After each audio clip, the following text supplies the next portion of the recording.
रहीम अस्सलाम वालेकुम। आज हम क्लास 9th मैथ्स की एक्सरसाइज 1.4 स्टार्ट कर रहे हैं। क्वेश्चन नंबर 1 हमारे पास से show that which of the following matrices are conformable for multiplication, यानी कि हमने ये बताना है कि कौन कौन सी इनमें से ऐसी मैट्रिसेस हैं जो मल्टीप्लिकेशन के लिए कंफर्मेबल हैं, यानी कि जिनको हम मल्टीप्लाई कर सकते हैं। जो मल्टीप्लिकेशन की जो कंडीशन है, दो मैट्रिसेस की मल्टीप्लिकेशन की जो कंडीशन है उसको फुलफ़िल करती हैं।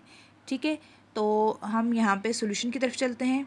सॉल्यूशन की तरफ हम आ चुके हैं। देखें हमारे पास यहाँ पे A matrix, B matrix, C matrix, D matrix, सबकी वैल्यूज़ दी हुई है।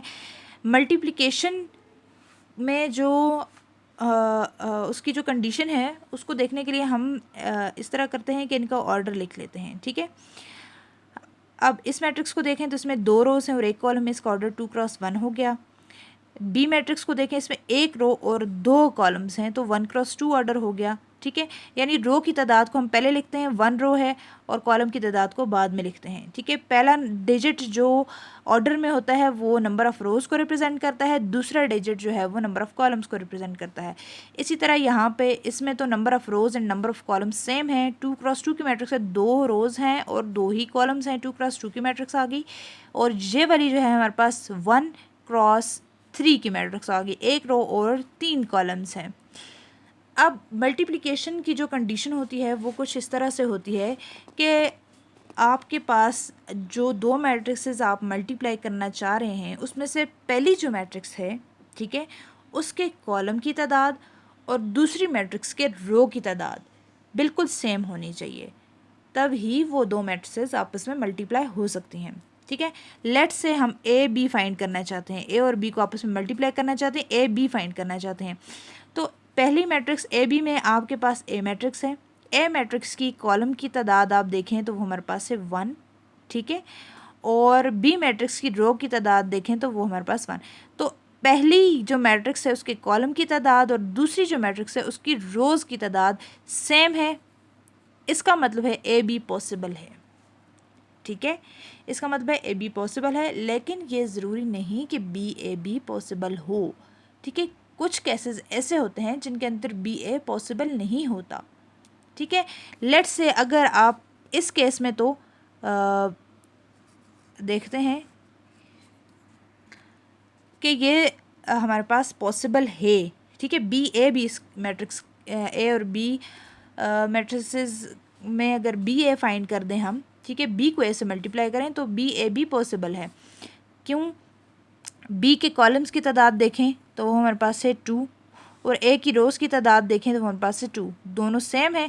यानी कि अब हमने पहली वाली मैट्रिक्स बी है तो बी के कॉलम की तादाद देखनी है जो कि 2 है, और दूसरी मैट्रिक्स ए है तो ए की रो की तादाद देखनी है, वो भी 2। दोनों की जो तादाद है वो बिल्कुल सेम है, पहली वाली के कॉलम दूसरी वाली के रो की तादाद सेम है, तो बी ए पॉसिबल है। लेकिन कुछ केसेस ऐसे होते हैं जहाँ पे बी ए बी पॉसिबल होता है, बी ए पॉसिबल नहीं होता, बी ए पॉसिबल होता है, ए बी पॉसिबल नहीं होता। तो उसके लिए हमने इनकी जगह जो इनकी तरतीब है उसको हमने देखना है। ए बी हम फाइंड कर रहे हैं तो पहली मैट्रिक्स ए है उसके कॉलम की तादाद देखनी है और दूसरी की जो बी है उसकी रो की तादाद, जबकि बी ए फाइंड करते हुए हमारे पास पहली जो मैट्रिक्स है वो बी है तो बी के कॉलम की तादाद देखनी है और ए की रो की तादाद। इसी तरह से अच्छा ए और बी, ए बी तो हमारे पास पॉसिबल है। ठीक है, और इसी तरह से नेक्स्ट हम देख लेते हैं ए और सी को देख लेते हैं।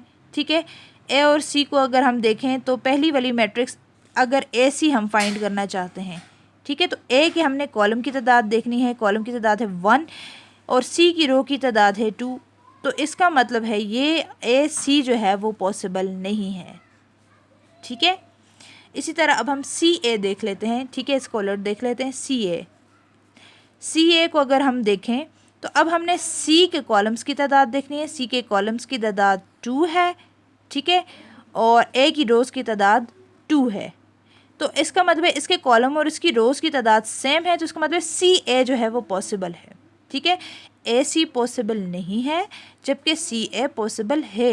यही मैं आपको समझाना चाह रही थी कि बाज़-औक़ात ऐसा होता है कि ए बी जो है वो पॉसिबल होता है और बी ए नहीं होता।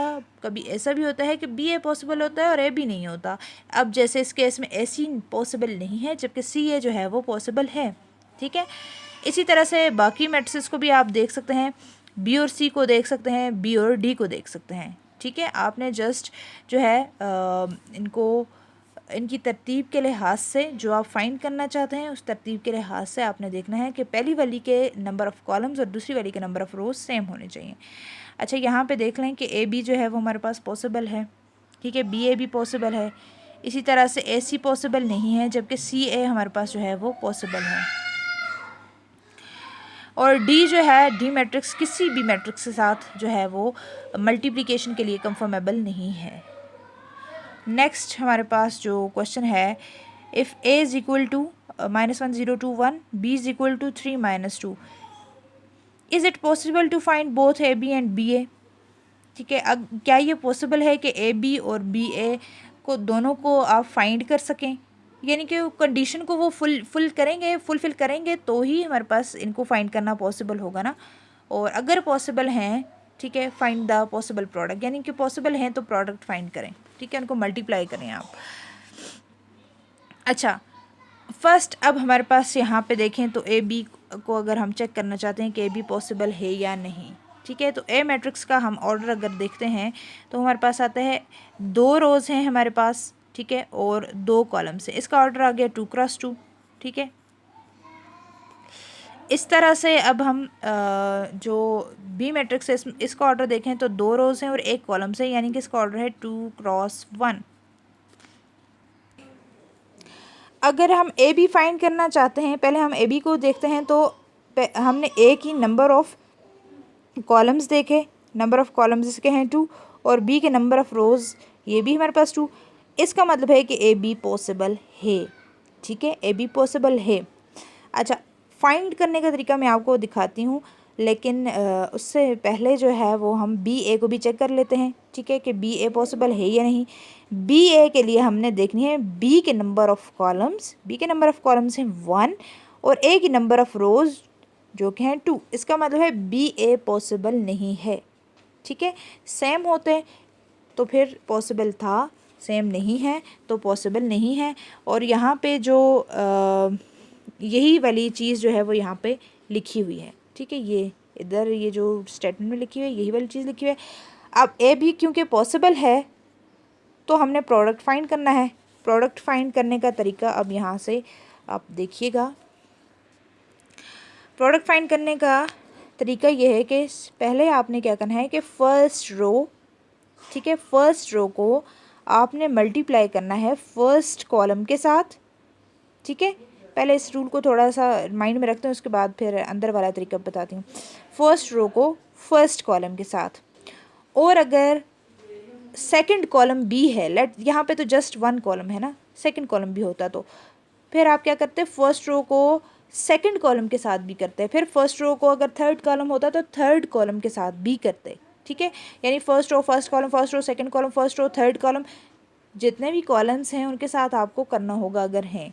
ठीक है, पहले तो आपने पॉसिबल को देखना है कि मल्टीप्लिकेशन पॉसिबल है या नहीं। पॉसिबल है उसके बाद, ठीक है, फर्स्ट रो को फर्स्ट कॉलम के साथ, फर्स्ट रो को सेकंड कॉलम के साथ, फर्स्ट रो को थर्ड कॉलम के साथ, जितने भी कॉलम्स हैं उनके साथ आपने कर दिया। फिर फर्स्ट रो की बारी ख़त्म हो जाती है। जब सारे कॉलम्स के साथ मल्टीप्लिकेशन हो जाती है तो फिर सेकंड रो की बारी आती है। तो सेकंड रो को आपने फर्स्ट कॉलम के साथ, सेकंड रो को सेकंड कॉलम के साथ, सेकंड रो को थर्ड कॉलम के साथ, और जितने भी कॉलम्स हैं उनके साथ आपने करना है। इस तरह से आपने मल्टीप्लिकेशन करनी है। जितनी भी रोज़ हैं उनको आपने इस तरह से ही फर्स्ट कॉलम, पहले फर्स्ट रो को first column, second column, third column, जितने कॉलम उनके साथ किया। फिर सेकंड रो को फर्स्ट, सेकंड, थर्ड और जितने भी कॉलम हैं उनके साथ किया। फिर अगर थर्ड रो भी है तो थर्ड रो को फर्स्ट, सेकंड और थर्ड जितने कॉलम हैं उनके साथ करना है। ठीक है, अब यहाँ पे यही वाला प्रोसीजर, एक ही कॉलम में फर्स्ट रो फर्स्ट कॉलम। ठीक है, फर्स्ट रो की बारी ख़त्म, एक ही कॉलम था, बारी ख़त्म होगी, और फिर second row first column. Multiplication किस तरह से करनी है, आपने पहले एलिमेंट को कॉलम के पहले एलिमेंट के साथ और रो के दूसरे एलिमेंट को कॉलम के दूसरे एलिमेंट के साथ मल्टीप्लाई करना है, और दरमियान में साइन आएगा प्लस का, यानी -1 मल्टीप्लाई होगा 3 के साथ, -1 मल्टीप्लाई बाई 3, दरमियान में प्लस, और 0 मल्टीप्लाई बाई 2। ठीक है, फर्स्ट रो फर्स्ट कॉलम हो गया, नेक्स्ट कोई कॉलम ही नहीं है, यहीं पे ब्रैकेट बंद, और फिर second row first column 2 multiply by 3। ठीक है, फर्स्ट रो फर्स्ट के साथ, फर्स्ट रो आई मीन रो का जो फर्स्ट एलिमेंट है वो कॉलम के फर्स्ट एलिमेंट के साथ, यानी 2 मल्टीप्लाई बाई 3, दरमियान में प्लस 1 मल्टीप्लाई बाई 2, ठीक है, सेकंड वाले के साथ। इस तरह से करके आपने अब इनको जस्ट ऐड कर देना है। -1 पहले आपने इनको मल्टीप्लाई करना है, तो माइनस प्लस माइनस और 1 3 ज़र 3, दरमियान में प्लस, उसी तरह से 0 multiply by 2 0, 0 multiply by anything is 0। और इसी तरह से नीचे वाला देखें तो 2 मल्टीप्लाई बाई 3, 2 3 ज़र 6, और यहाँ पे हमारे पास है